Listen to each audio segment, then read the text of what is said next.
শুনেন, আপনাদের একটা ছোট্ট গল্প শুনে। আমি একটা মেয়েরে অনেক ভালোবাসতাম, কিন্তু দুঃখের বিষয় আমার আব্বা ওটা মাইনা নেই। আমার আব্বা ওই মায়ের এলাকার থেকে তারাই দিছে, টাকা পয়সা দিয়ে অন্য ছেলের সাথে বিয়ার ব্যবস্থা করছে। আমি আমার ভালোবাসা হারাই ফেলছি। কারণ কি জানেন, আমার আব্বা ছিল কাউন্সিলর, তার মান সম্মানে বাঁচছে। আমি একটা গরিব মায়ের ভালোবাসছিলাম। আমি যখন প্রতিবাদ করছি, আমার আব্বা আমারে ৬টা মাস সিঙ্গল দিয়ে পায়দা রাখছে, ঘরের মধ্যে আটকায় রাখছে।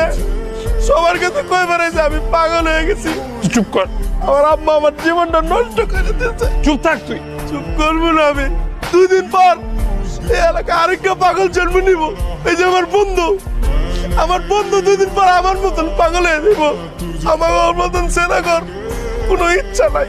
যে সমাজে আমাকে মতো ছেলেগর কোনো ইচ্ছা থাকে না, সেই সমাজে আমাকে ভালোবাসা বলতে কিছু নাই।